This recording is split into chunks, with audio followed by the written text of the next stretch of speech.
What's up, World of Tanks Blitzers? Welcome back to the channel. In this video, I will be talking about the BZ-176. We still can have this vehicle from the store. We got the BZ-176 crates. And yeah, try your luck maybe if you want to have this vehicle. We need 30 charms, so we need to open 30 crates and we will have a 100% chance to get this tank, or you will be lucky like me and get this tank after opening only 3 crates, okay? And yeah, so let's talk about this tank. Is it really worth it to gamble and try to get it from the crates? I'm gonna tell you also my opinion in the end of this video, where this tank is standing for me in the ranking. Is it really one of the best tier 9 heavies in the game or not, etc. So let's talk about paper and stats now.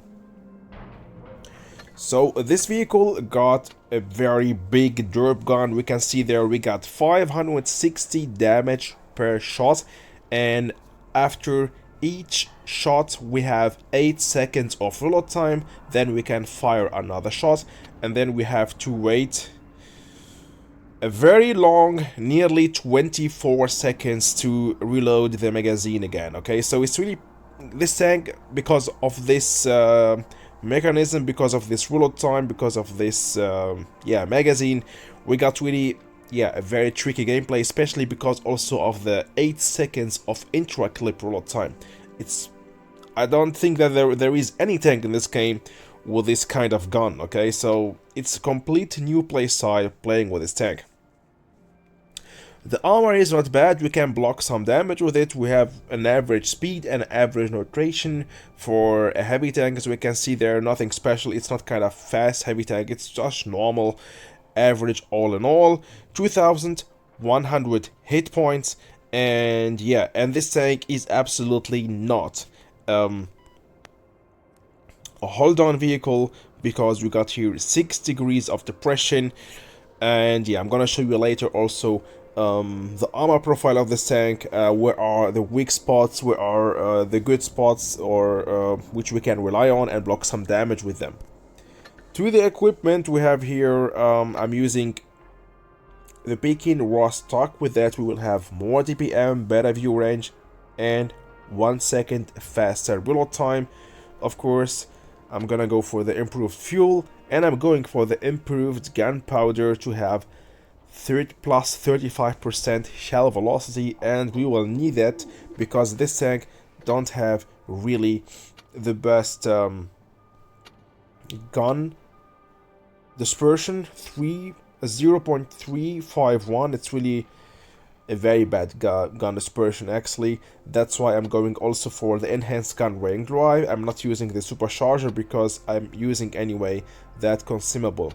Use also the calibrated shells, because without calibrated shells we will here struggle a lot to penetrate tier 10 heavies and tier 9 heavies, but with the calibrated shells we will have actually no penetration problems with this tank if you use your premium shells against tier 10 heavies.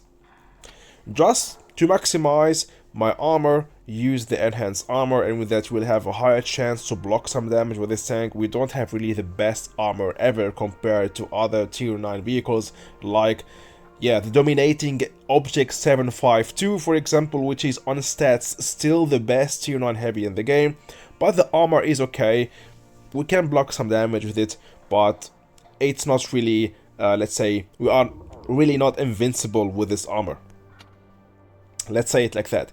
Engine accelerator for a bit more speed to push our tank, and the high-end consumables.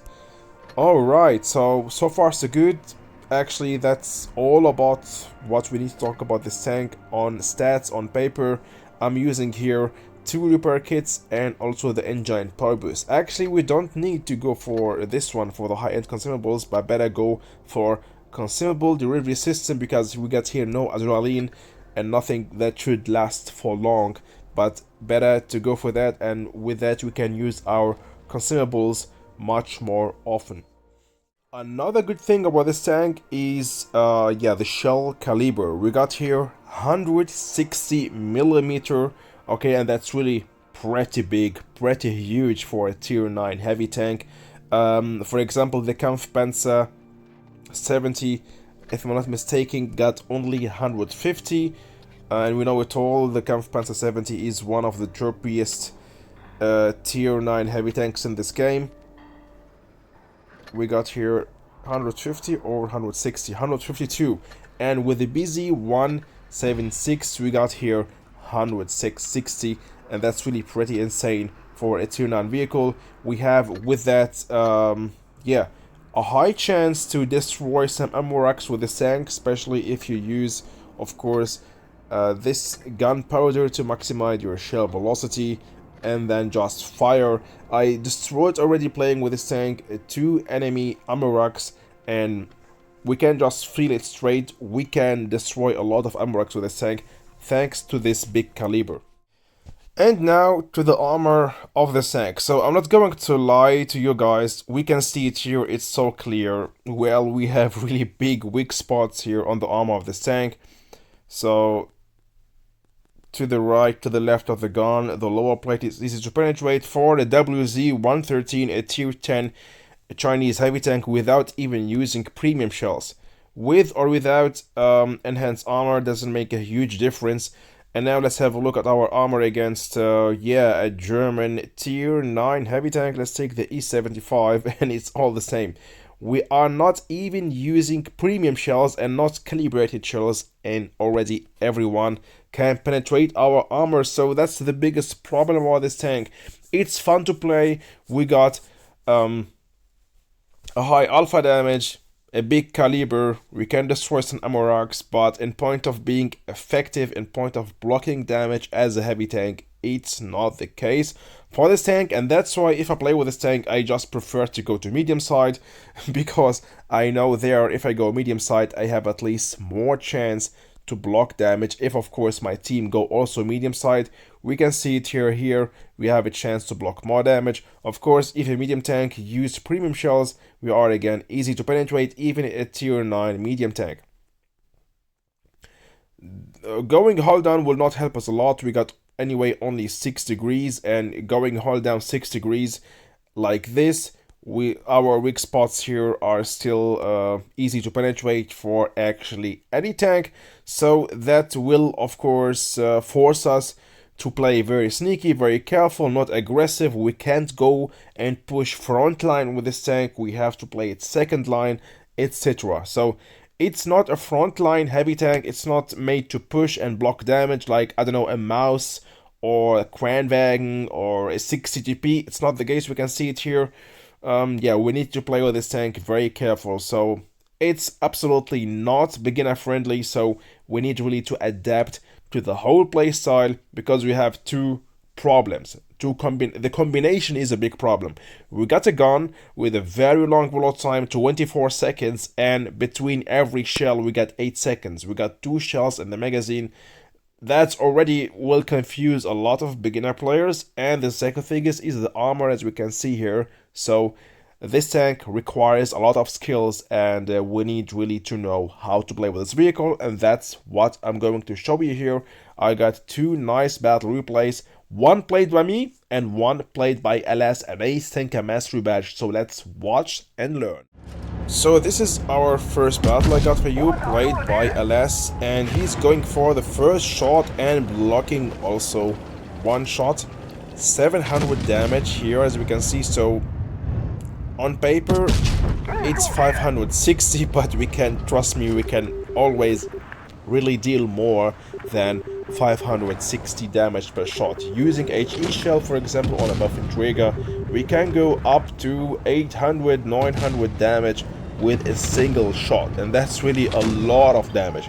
That's the good thing about this tank. So of course we have no armor, we have a very high gun dispersion, we have a long reload time, whatever I'm talking about, intra clip or the whole magazine time, but we still can block some damage, as we can see here. 2 shots blocked, and also we have big caliber and a pretty high alpha damage. That's which makes this tank special, but as I told you, it's really very tricky to play, because right now, for example, look at LS, he's stuck here right now. He must hide behind that building until reloading, and he must wait for 24 seconds. So that's really a very, very long reload time. And he's stuck right now here again. He must wait again for 24 seconds and hoping that no one is going to rush on him. And that's the tricky thing about this tank. We must know how to play it. We must find the right timing, where and when should I rush, when should I go out, and when should I just wait until I finish reloading. And here again, 8 seconds reloading after firing the finishing shot on that IS-7. Here we go. Already 6v4. That was too fast, okay. Already nearly 4k damage dealt and also nearly 2k damage blocked. So that's really a good performance here. I mean, that doesn't mean that we can't block any damage playing with this tank. We still can block a lot of damage, but only if you get lucky. So we can't say that we can rely on our armor. No, it's not the case. But we still block some damage is if the enemy, or if you're angling your tank and in the right moment you turned right, left and let's say wiggled your tank, we still can block some damage with this vehicle. But it's not really 100% thing that we're going to block some damage. So here we go. With our heat shells, we can see we have no problem to penetrate the E100, for example, a U10 heavy tank, also on the turret, okay? So it's all possible. And that was really a solid battle here, a solid performance by LS, going for, yeah, 5,700 of damage and blocking how much again of damage? Yeah, 1,900, nearly 2k of damage blocked, a well, yeah, reserved an ace tank and mastery badge. And this second battle I got for you for this review was played by me. And yeah, so here we go. I'm trying here to sneak some shots on that head of the M5U, the alien head, I call it, the turret of the F5U. I got a nice sneaky shot, but the second I would not be able to... Look at this, so unlucky. A ricochet on the VK-9001. So this is how I play with this tank. I keep really a big distance from the enemy because of two things I told you. The intra-clip reload time, the shell reload time between those two shells is 8 seconds, and then the whole magazine we will need 24 seconds. So we can't rush, we can't go frontline with this tank, so we need to play it from long distance in the beginning of the battle and try to get to shots, which also sucks a lot because the gun dispersion of this tank is so awful. Well, yeah, so it's really a big struggle playing with this tank. Here again, I tried to get the shot on the BZ while he's moving. That wasn't that easy because he was moving and my gun dispersion didn't help me anyway. So I'm trying now to relocate, go somewhere else, because the heavies are now pushing to our spawn, to heavy side, and I was there alone, so that's why I decided to go to my teammates here, try to help them, and this decision will help me to stay alive in the end and also to win this battle, because if I didn't do that move, the enemy tanks will destroy me, and well, my teammates will have kind of, the enemy team will outnumber us and they will maybe win this battle. So falling back is very important to think about it, to do it sometimes. Here again, man, I mean, it's just difficult. In that hill, I got two problems: a lack of gun depression and a lack of gun dispersion, and that's why I couldn't also hit the mouse or the moisture, who is moving also heavy side. Now they're moving to medium side. I'm trying to get a sneaky shot on the Yo, but until I finished my aiming time, it's already too late. So that's why, yeah, it's playing with this tank sucks a lot. You need to be a good player. You need to have a lot of patience so that you manage to yeah, deal your damage, to stay alive and to support your team and to win battles. So as you can see, I'm not the biggest fan of this tank already. I will tell you my opinion in the end of this video, okay, after this battle. Should you go for it or not? But let's watch the end of this battle now. So the BZ, I was praying that he do a mistake. He did it. Okay, we'll finish him now.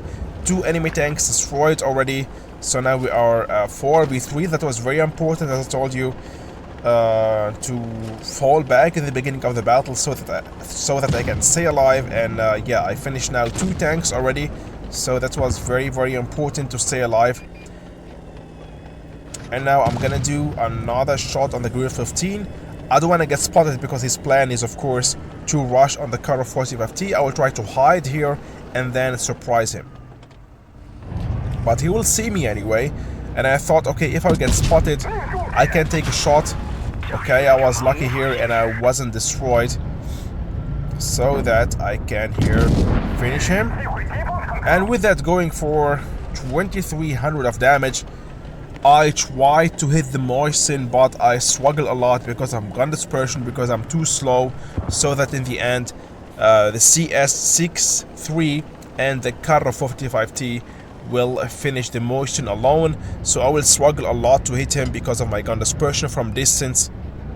And look at this, look at this, look at this. It's so difficult to hit him, and until I will be there, he will be anyway destroyed. So I just tried to hit him from here, but that was just impossible.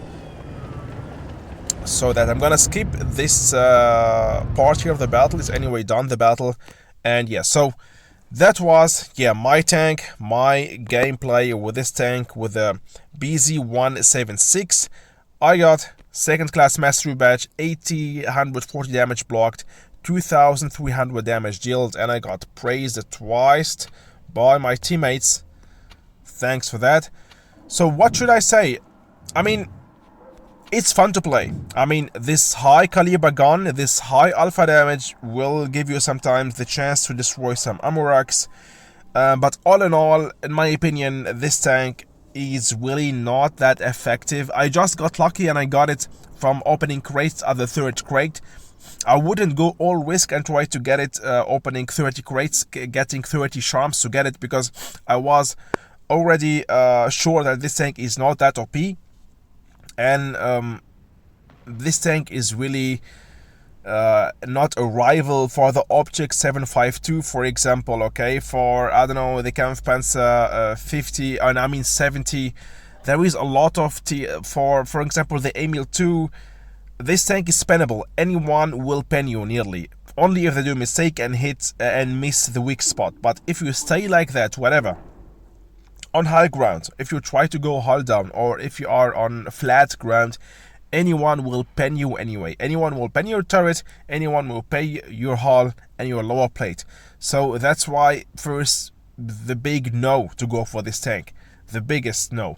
And then we're talking about the long reload time, about the long intra-clip reload time, 8 seconds, then the whole magazine, 24 seconds. Then we're talking about the bad gun depression, only 6 degrees, then the bad accuracy, a very big gun dispersion. So all in all, this tank really doesn't have nothing special, only, yeah, the high caliber and the high alpha damage. But until you hit the target with this tank, you will need to try, I don't know, 5 times, and in those 5 times, maybe from distance you will hit 2 or 3 times. Okay, so it's not accurate, it's not 100% effective, it's slow, and anyone will pen you. Even from the back, we have a big weak spot from the back. A lot of tanks will be able to hit your back with hash shells or with HE shells, and will cause you getting a lot of damage. So yeah, there is better tier 9 tanks. Sorry, Wargaming. That's my neutral opinion. There is a lot of better tier 9 heavy tanks in this game, and this tank cannot compete with them. If you want to make this tank a bit special, well, buff it soon in the next updates. Please listen to me. Buff this tank. Give it more armor on the turret. Give it, yeah, a bit more of gun depression, like, I don't know, 8-9 degrees. I mean, 10 degrees would be OP if you give it at the same time 10 degrees and turret. I mean, would be nice, and give it a bit more of gun dispersion, better accuracy, and less of intra-clip reload time. At least I'm not talking about the whole magazine reload time, but at least less intra-clip reload time, so that you will make this thing more enjoyable. And if you want to, of course, make money from the game, more people would buy this tank. But like it is right now, it's yeah, a total loss. Don't go for this tank. It's really garbage in my opinion, like it is right now. With that, MrSchnitzel it out. Thanks for watching, fellas, and see you soon.